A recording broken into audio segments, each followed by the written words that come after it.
beautiful souls, and welcome to another heartfelt episode of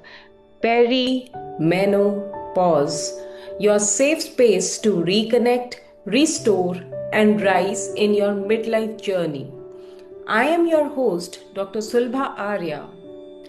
Now, weight gain may be visible, but for most women after 35, perimenopause brings a far deeper change emotional, mental, physical, and even identity level shifts. तो आज के हम episode में I will gently explain what really happens during perimenopause using simple, relatable language so that women feel informed and not afraid. Perimenopause सिर्फ periods या weight gain से related नहीं है, ये एक full body, full mind and full life transition होता है। अब इसमें सबसे पहले तो इशू पीरियड से ही समझना शुरू करते हैं कि पीरियड्स में क्या होता है।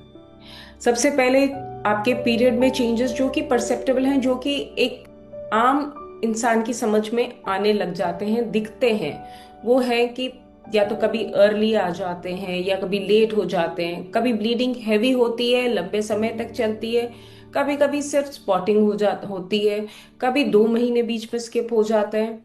ये सब इसलिए होता है कि आपका ओव्यूलेशन साइकिल जो है इस दौरान रेगुलर नहीं रहता और हॉर्मोन्स जो हैं रिदम में नहीं रहते। अब इम्पॉर्टेंट बात क्या है इसमें कि इरेगुलर पीरियड्स का मतलब ये नहीं है कि आपकी बॉडी के साथ कुछ गलत हो गया, ये पेरीमेनोपॉज का नॉर्मल साइन है। Another thing that we females feel but don't relate to perimenopause as such is your mood swings or the emotional changes that you begin to experience after the age of 35. अब change बहुत quietly होता है।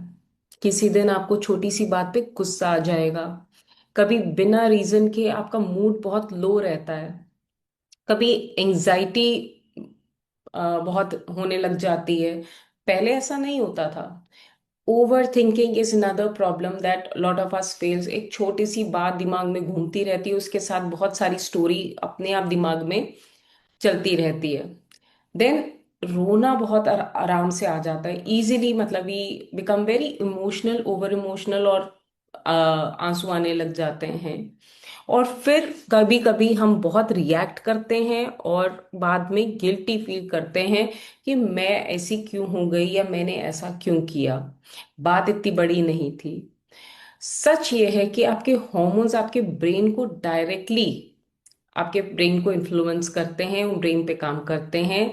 तो आपका emotional regulation इस सब में थोड़ा सा वीक हो जाता है, टॉलरेंस थोड़ी सी कम हो जाती है। आप ड्रामेटिक नहीं हो, पर आप हार्मोनली सेंसिटिव फेज में इस समय आ जाते हो। तीसरा चेंज जो मैंने बहुत ऑफन देखा है फीमेल्स में कंप्लेन करते हुए कि कल तो मैं खड़ी थी किचन में पूरा दिन और आज मुझसे कोई काम नहीं हो रहा, तो एनर्जी क्रैशेस। और साथ में जनरल कांस्टेंट आपको कई बार फटीग की फीलिंग होती है, मैं पूरी रात सोई लेकिन मैं सुबह फिर भी उतना फ्रेश नहीं फील कर रही या थकी हुई रहती हूँ मैं सारा दिन। तो पेरीमेनोपॉज में आपके एनर्जी लेवल्स भी फ्लक्चुएट करते हैं, क्योंकि जो माइटोकॉन्ड्रिया होता है, जो हमारा एनर्जी पावर हाउस होता है, वो इस वक्त थोड़ा स्लो हो जाता है। स्लीप क्वालिटी भी हमारी पुअर हो जाती है। कभी आपको लगता है कि मुझे रात को बहुत देर तक नींद नहीं आई, मैं थकी हुई थी बट मैं सो नहीं पा रही, या फिर कभी दिमाग में कोई थॉट्स चलने लग गए जो आपको सोने में इंटरफेयर कर रहे हैं, या फिर आपकी नींद अचानक से 2 बजे 3 बजे खुल गई एंड आप उसके बाद काफी देर तक सो नहीं पाए, और मॉर्निंग में यू फील टायर्ड, दिन में आपके आफ्टरनून में आपको क्रैश फील होता है, और इवनिंग में आपकी पेशेंस जवाब दे जाती है। सो ये सब लेजीनेस नहीं है, ये सब पार्ट ऑफ बायोलॉजिकल चेंज है that you are going through.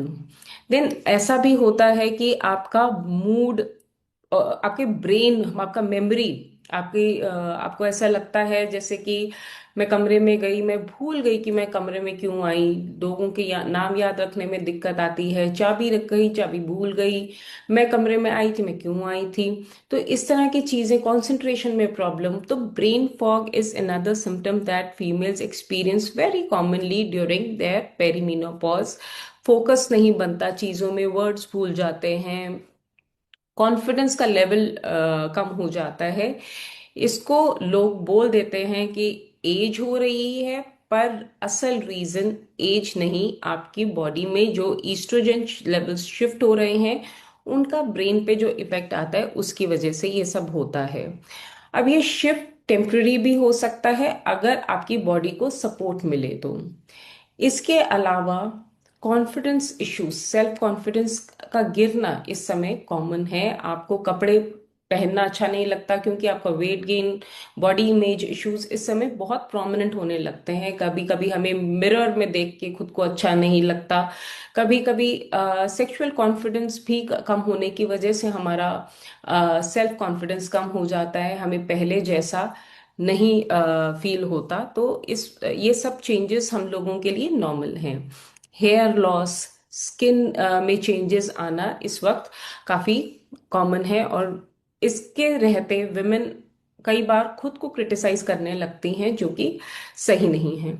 Another change which is very common but less talked about, जिसके बारे में लोग बात करने में थोड़ा हिचकिचाती हैं फीमेल्स, वो है इंटिमेसी इश्यूज या फिर लिबिडो चेंज होना। इस समय फीमेल की बॉडी में जो चेंजेस होते हैं उसकी वजह से उनका डिजायर काफी कम हो जाता है।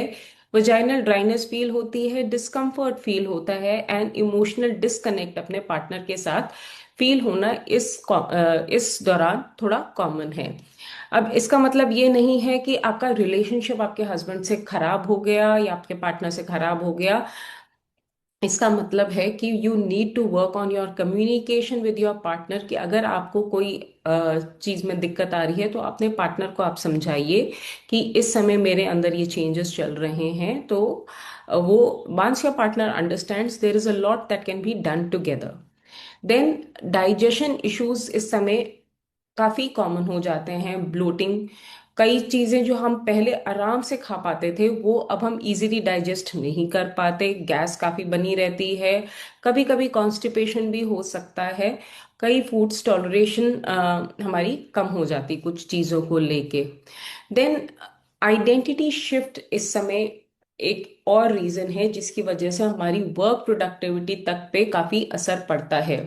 बच्चे आपके इंडिपेंडेंट हो जाते हैं, करियर का फेज एक स्टेज पे आके रुक जाता है, आप जिंदगी में कुछ पर्पस सर्च करने लगते हो, रिलेशनशिप्स में चेंज होता है, तो आप काफी हद तक अंदर से कई बार डिससेटिस्फाइड फील करना शुरू कर देते हो। ये सब फिजिकल नहीं है, this is a transition that you all are going through.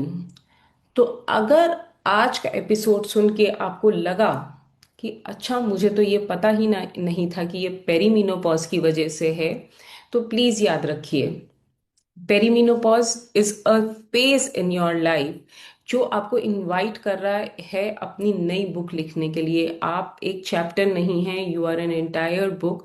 So your change you also needs to be wholesome. आपको अपनी सेकेंड इनिंग्स को खुद लिखने के लिए नए तरीके चुनने पड़ेंगे, नई टेक्निक्स अपनानी पड़ेंगी, और अपने अंदर क्या शिफ्ट हो रहा है वो समझना पड़ेगा।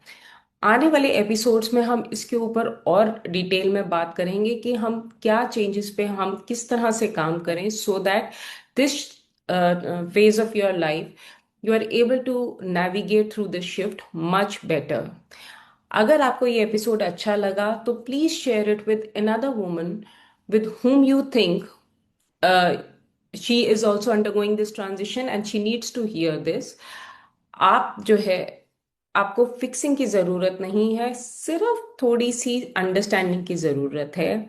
सो देखते रहिए और episodes. Every Thursday we come live on peri menopause. This is your host doctor Sulabha Arya, signing off. Thank you.